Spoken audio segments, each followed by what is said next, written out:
Hello, everyone. Welcome back to Easy Talk with us. Today, we're going on a little adventure around a town map. If you've ever visited a new city and didn't know where to go, this episode is for you. Leo and Ben are here with me. Are you boys ready? I'm ready. Me too. I hope I don't get lost. Don't worry. By the end of today's episode, you'll know exactly how to ask for directions and how to give them in English. Wow, look at this map. There are so many places.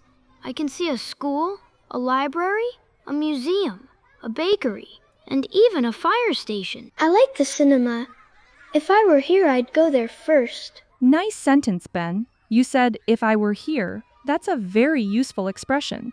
We'll practice it a lot today because it's perfect for imaginary situations. If I were here, I'd probably go to the park.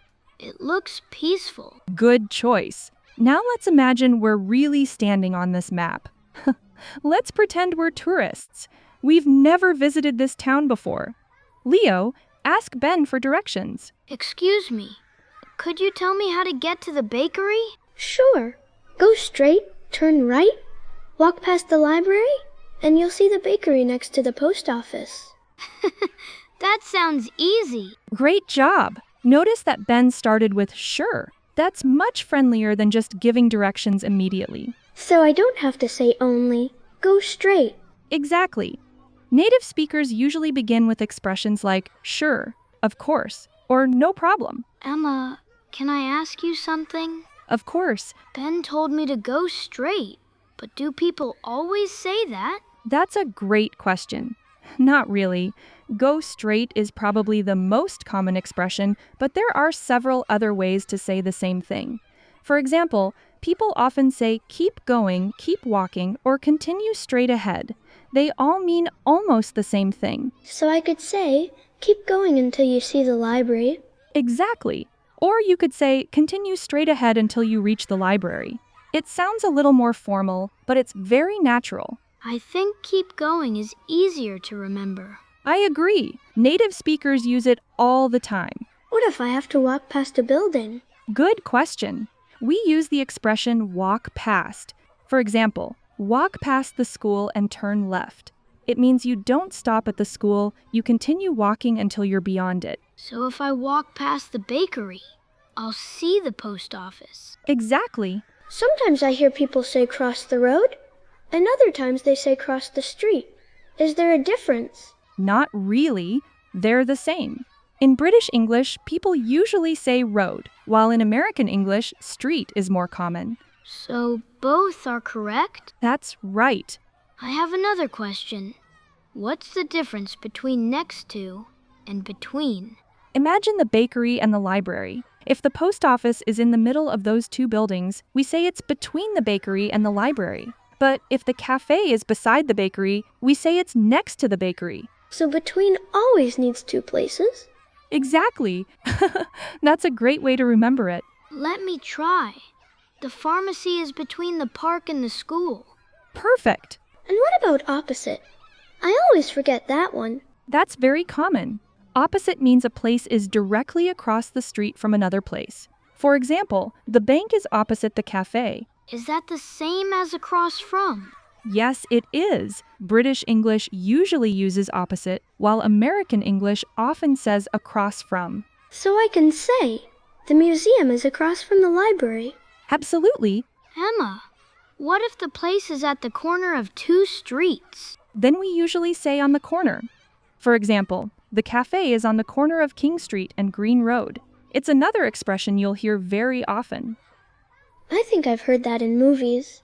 You probably have. What if I don't know the street names? That's completely okay. Most people give directions using buildings instead of street names. For example, turn left at the bank, or walk past the hospital, or the restaurant is next to the supermarket. That's actually more common than using street names. Really? Yes, it's usually much easier for visitors to recognize buildings than street names. I noticed something. Sometimes people say, turn left at the traffic lights. Why don't they just say, turn left? That's because traffic lights are a useful landmark. They help people know exactly where to turn. You can also say, turn right at the roundabout. Turn left at the crossroads. Take the second right. These expressions make your directions much clearer. So landmarks make directions easier to follow. Exactly. What if the place is really close? Then you can say, it's just around the corner, or it's only a 2-minute walk, or one of my favorite expressions, you can't miss it. I like that one. What does it mean exactly? It means the place is very easy to find. Even if you've never been there before, you'll probably see it. So, if someone asks where the library is, I can say, go straight, turn right, and you can't miss it. Perfect. That sounds very natural. Wow, there are so many ways to give directions. I thought it was only go straight and turn left. That's what many English learners think at first. But once you learn these expressions, your English sounds much more natural. I think I'm ready to try a harder challenge now. Really? Me too.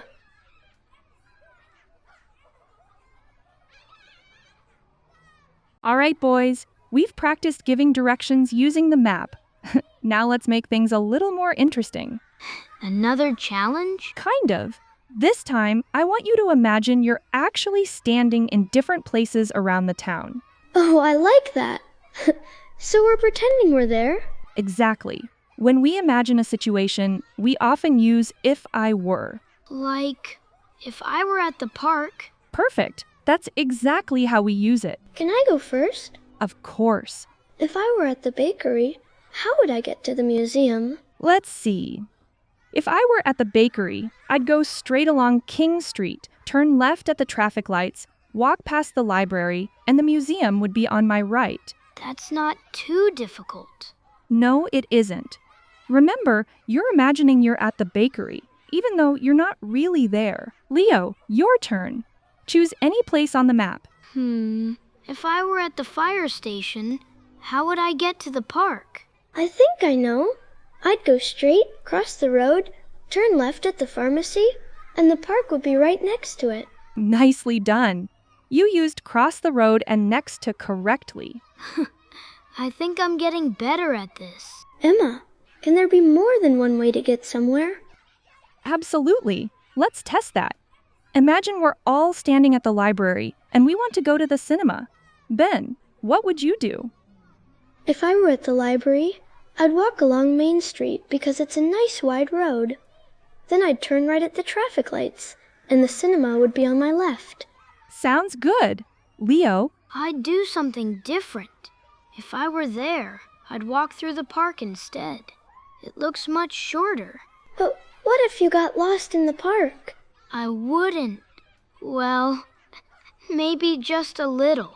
Both routes work. Sometimes the shortest way isn't the easiest one, especially if you're visiting a new city. Staying on the main streets can make it easier to find your destination. Emma, can I ask another question? Of course. What's the difference between if I were and if I was? I've heard both. That's a really good question. In everyday conversations, you'll hear both. But when we're talking about imaginary situations, native speakers often prefer if I were. For example, if I were at the museum, if I were you, if I were in London, they all sound very natural. So saying if I were you is better than if I was you? Exactly. It's one of the most common expressions in English. Let's try something different. Imagine you're helping a tourist. I'll be the tourist. Okay. Excuse me, I'm trying to find the library. Could you help me? Of course. If I were you, I'd go straight ahead, turn left at the traffic lights, walk past the bank, and you'll see the library opposite the park.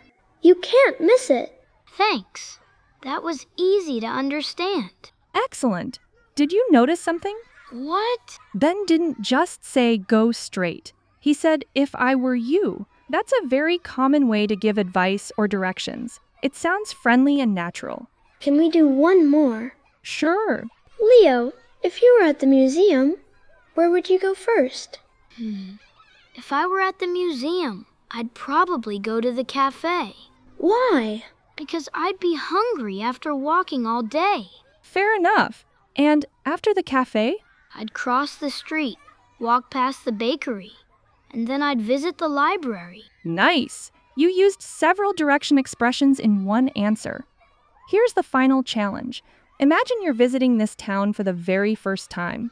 You're standing at the bus stop, but you want to get to the fire station. Take a moment to think, what would you do? If I were at the bus stop, I'd go straight, turn right at the roundabout, walk past the bakery, and the fire station would be on my left. That's a good route. But if I were there, I'd ask someone first, just to make sure. And that's probably the best idea of all.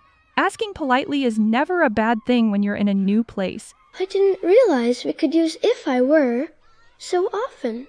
You certainly can. It's perfect for talking about imaginary situations, giving advice, or explaining what you would do. The more you use it, the more natural your English will sound. I think I'm ready to explore this town now. Me too, as long as I have the map. Before we finish today's adventure, let's take a quick look back at everything we've learned. We used quite a few new expressions today, didn't we? We really did. At first, I thought giving directions was just saying go straight and turn left. Me too. But now I know there are lots of different ways to explain where a place is. Exactly. Let's see how much you remember. Leo, imagine the bakery is beside the post office. Which expression would you use? I'd say the bakery is next to the post office. Perfect. Next to simply means beside. It's one of the most common expressions you'll hear when people describe locations. Ben, what if a building is in the middle of two other buildings? Then I'd say it's between them. That's right. For example, the pharmacy is between the library and the cafe. Remember, between always connects two places, so it's easy to recognize when to use it. Now here's another one. Leo, imagine the bank is directly across the street from the museum. What would you say? I'd say the bank is opposite the museum. Excellent. You could also say, the bank is across from the museum. Both expressions mean exactly the same thing. The only difference is that opposite is more common in British English, while across from is used more often in American English. Ben, let's imagine you're walking to the library, but you don't stop at the bakery. What expression would you use? I'd say walk past the bakery. Exactly. Walk past means you continue walking without stopping. It's a very useful expression whenever you're giving directions. How about this one? You're standing at an intersection and I tell you, turn left at the traffic lights. Why do you think I mentioned the traffic lights? Because they help people know exactly where to turn. That's right. They're called landmarks. Landmarks make directions much easier to follow because they're easy to see. We can also use places like a bank, a school, or a supermarket as landmarks. We also learned some expressions for moving from one place to another. Ben, what's the difference between through and along? We walk through a park, but we walk along a street. Exactly. If you're inside something, like a park or a garden, you usually go through it. If you're following the side of a road or a river, you go along it. And finally, what was our grammar point today? If I were... That's right. We use if I were when we're imagining a situation or talking about something that isn't real at the moment. For example, if I were at the library, I'd walk to the museum. Or, if I were you, I'd ask someone for directions. These are very natural expressions, and you'll hear them in everyday conversations. I didn't realize we had learned so much today. Me neither. It didn't even feel like a lesson. That's the best way to learn a language. When you use new words in real conversations, they're much easier to remember. I think next time I visit a new city, I'll feel much more confident asking for directions. And maybe I'll even be able to help someone else. I'm sure you will. Just remember, don't worry about making mistakes. The more you practice speaking English, the more natural it will become. This was really fun. I didn't know learning directions could be like playing a game. Me neither. Now I think I could help a tourist. I'm sure you could. The more you practice, the more confident you'll become. Next time you're walking around your town, try describing where places are in English. We'll definitely do that. And maybe next time we can explore another city. That sounds like a great idea. Thanks for listening to Easy Talk with us. We hope you enjoyed today's adventure. Keep practicing, keep speaking, and most importantly, have fun learning English. Bye, everyone. See you next time. Bye, everyone. See you next time.